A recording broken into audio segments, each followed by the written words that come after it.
दोस्तों नमस्कार। आप सब डेटा लीक की खबरें तो अक्सर सुनते होंगे और आजकल आए दिन जो है सोशल मीडिया से या बहुत सारे वेबसाइट्स हैं जहां से लोगों का डेटा जो लीक हो जाता है।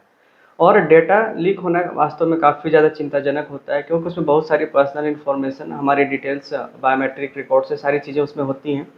तो अगर लीक होता है और गलत हाथों में डेटा जाते हैं तो उनका मिसयूज हो सकता है, और डेटा लीक होने की वजह से आपका फाइनेंशियल से लेकर और भी बहुत सारी चीज़ों का नुकसान उठाना पड़ सकता है। तो ऐसे ही एक नई खबर आई है जो कि आपके झारखंड से है, जहाँ पे आयुष मंत्रालय की वेबसाइट जो है वहाँ से डेटा ब्रीच हुआ है और बहुत से लोगों का डेटा जो है लीक हो गया है। और यह जो खबर है 5 सितंबर की है और लगभग हर लीडिंग न्यूज़पेपर में खबर जो है प्रकाशित भी हुई है। तो ऐसे में ज़रूर ध्यान देने की ज़रूरत है कि जहाँ कहीं भी ऑनलाइन डेटा को हम लोग इकट्ठे कर रहे हैं या लोगों से कलेक्ट कर रहे हैं, तो इसका सिक्योरिटी जो है बहुत ज़्यादा अहम होता है कि डेटा हम जो भी लें उसको जो है डिजिटल मोड में लेते हैं तो सिक्योरिटी ज़रूर होनी चाहिए और बेहतर सिक्योरिटी होनी चाहिए, जिससे कि डेटा ब्रीच ना होने पर। क्योंकि यहाँ पे जो मामला आया है आयुष मंत्रालय की जो वेबसाइट है झारखंड सरकार की, झारखंड राज्य की, वहाँ से डेटा लीक हुआ है।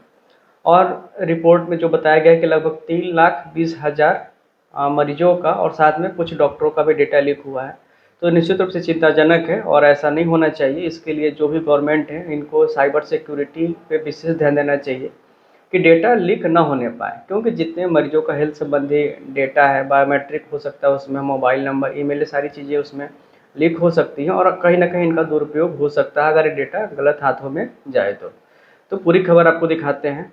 तो ये है मेडिकल डायलॉग्स वेबसाइट है जिस पे एक खबर आई थी और 5 सितंबर को ही आया है। Ayush Jharkhand allegedly hacked 3.2 lakh patient records leaked on dark web. और लीक होने के बाद जैसा कि इन्होंने रिपोर्ट किया है कि डार्क वेब में वो डेटा जो है चला गया है।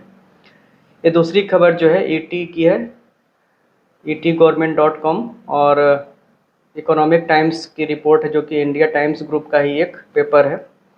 इन्होंने रिपोर्ट किया है Ayush Jharkhand portal breached 3.2 lakh patients record exposed security researchers. तो डिटेल इसमें बता देते हैं कि cyber security researchers have found that official website of ministry of Ayush in Jharkhand was breached which has exposed over 3.2 lakh patient records on the dark web, a new report said on the Monday. तो Monday को ये report आई है जिसमें कि 3.2 lakh patients और doctors का data जो है ब्रीच हुआ है। और जो साइबर सिक्योरिटी कंपनी जिसने इसको रिपोर्ट किया है, क्लाउड एसई के, टोटल डेटा का साइज तो 7.3 MB ही था, लेकिन इस डेटा में लगभग 3.5 लाख मरीजों का और चिकित्सकों का डाटा था। और इस डेटा में क्या क्या है, जैसा कि इस मीडिया की रिपोर्ट में लिखा गया है कि information about doctors including their PI login credential, user name, password and phone number. और जो थ्रेट आया था इनके पास, the data breach was initiated by a threat actor named Tanaka. तो शायद ये कोई वायरस या ट्रोजन वायरस होगा, समथिंग ऐसा ही कुछ होगा जिसकी वजह से जो है पूरा डेटा ब्रीच हुआ है।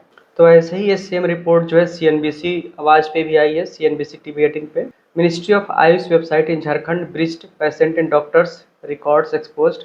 4 सितंबर को, हालांकि यहाँ पे एक दिन पहले ही ये रिपोर्ट आ गई है और मैटर ऑलरेडी हमने आपको बता ही दिया है। ये बिजनेस स्टैंडर्ड में रिपोर्ट भी आई है और इसकी हेडिंग है Ayush Jharkhand allegedly hacked records of 3,20,000 patients leaked. Times Now में भी ये रिपोर्ट आई है और यहाँ भी 4 सितंबर को ही आ गई है। Massive data breach rocks Ayush Jharkhand, over 3.2 lakh patient record now lurk in the dark web.